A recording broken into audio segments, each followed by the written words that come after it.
Assalamualaikum warahmatullahi wabarakatuh. Hai, saya Akbar Al-Dafi dan di video kali ini saya akan menjelaskan bagaimana sistematika penulisan skripsi dalam penulisan karya ilmiah. Pertama, apa itu skripsi? Skripsi merupakan karya tulis ilmiah yang dibuat mahasiswa program sarjana pada masa akhir studinya. Skripsi menjadi bukti kemampuan akademik mahasiswa dalam melakukan penelitian, kajian perpustakaan, dan pengembangan terhadap suatu masalah. Dalam membuat skripsi dibagi dalam 3 bagian utama. Yang pertama bagian awal, yang kedua bagian isi, dan yang terakhir itu bagian akhir. Baik, langsung saja kita mulai. Check it out. Yang pertama bagian awal. Bagian awal ini terbagi pula menjadi beberapa bagian. Yang pertama itu halaman sampul. Halaman ini memuat judul skripsi, logo universitas, nama lengkap dan nomor induk mahasiswa, serta identitas institusi secara berurutan. Yang kedua, halaman pengesahan.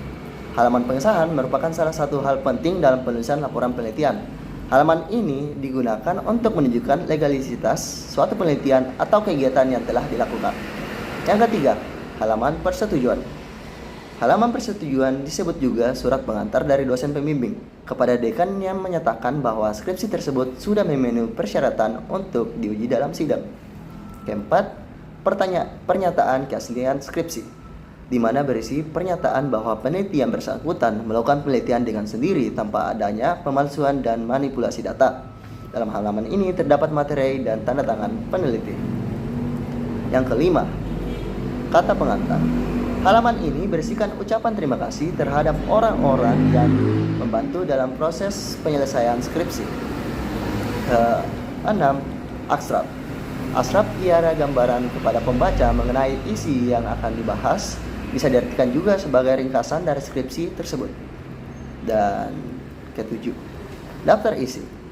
Daftar isi merupakan daftar yang dibuat untuk memudahkan pembaca mengetahui isi skripsi yang kita buat, dan kita menemukan bagian-bagian yang ingin dibaca dengan mudah. Dan yang terakhir itu daftar tabel, daftar gambar, dan daftar lampiran yang berisi tentang bukti-bukti kita dalam melakukan proses pembuatan skripsi, entah itu gambar ataupun dalam bentuk lainnya. Berikutnya kita pindah ke bagian isi, yaitu bab 1 sampai dengan bab 4. Yang pertama, bab 1 atau pendahuluan. Bab 1 ini terbagi atas 4 bagian. Yang pertama itu ada latar belakang. Latar belakang dimaksudkan untuk menjelaskan alasan mengapa suatu masalah diangkat dalam skripsi, baik itu secara teoritis maupun praktis. Yang kedua, rumusan masalah. Rumusan masalah adalah tulisan singkat yang berisi pertanyaan tentang topik yang diangkat oleh penulis. Kata tanya yang biasa digunakan oleh penulis seperti mengapa, bagaimana, dan apa. Gitu. Ketiga, tujuan penelitian. Tujuan penelitian adalah hasil yang dicapai sesuai dengan rumusan masalah, sehingga bisa memberikan hasil yang lebih jelas dan mendalam mengenai hasil penelitian. Dan yang terakhir, manfaat penelitian. Manfaat penelitian skripsi yaitu manfaat secara teoritis yang bermanfaat kepada pembaca maupun penulis itu sendiri. Berikutnya bab 2 atau tinjauan pustaka. Hal yang terdapat dalam bab ini terbagi menjadi 3, yaitu pertama, landasan teori. Landasan teori merupakan bagian dari penelitian yang membuat teori-teori dan hasil-hasil penelitian yang berasal dari studi kepustakaan yang memiliki fungsi sebagai kerangka teori untuk menyelesaikan pekerjaan penelitian. Yang kedua, kajian pustaka atau seluruh bahan bacaan yang mungkin pernah dibaca dan dianalisis, baik sudah dipublikasikan maupun sebagai koleksi pribadi. Dan yang terakhir itu hipotesis penelitian yang menjadi jawaban sementara terhadap masalah yang akan diteliti.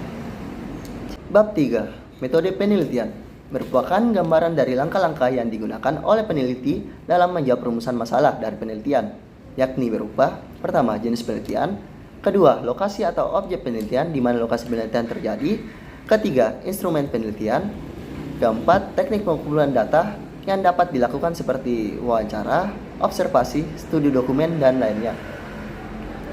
Dan kelima, teknik analisis data yang merupakan sebuah kegiatan analisa penelitian yang dilakukan dengan cara memeriksa segala bentuk data dari komponen penelitian seperti catatan, dokumen, hasil tes, rekaman, oral history, dan lain sebagainya.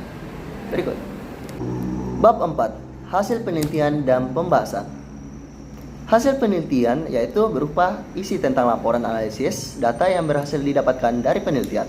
Data ini biasanya disajikan dalam tabel beserta penjelasan rinci dan lengkap di bawahnya. Kedua, pembahasan. Pada bagian ini, peneliti harus bisa menyebarkan penjelasan mengenai hasil temuan peneliti yang dianalisis menggunakan teori-teori yang telah diterapkan sebelumnya. Dan yang terakhir, bab 5 atau penutup, sekaligus bagian akhir dalam pembuatan skripsi yang terbagi dalam 3 bagian.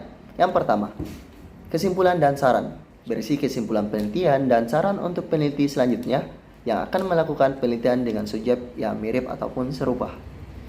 Kedua, daftar pustaka, ialah daftar bacaan yang berisi bahan-bahan pustaka yang digunakan peneliti, baik yang dirujuk maupun yang tidak dirujuk dalam teks. Dan yang terakhir itu adalah lampiran. Lampiran yang disertakan berupa keterangan-keterangan yang dipandang penting, misalnya dokumen pelaksanaan penelitian, hasil perhitungan, dan lain sebagainya. Dan saya pikir cuma itu yang dapat saya sampaikan di video ini. Saya harap video ini bermanfaat bagi teman-teman sekalian, dan kurang dan kurangnya mohon dimaafkan. Terima kasih sudah menonton videonya. Assalamualaikum warahmatullahi wabarakatuh.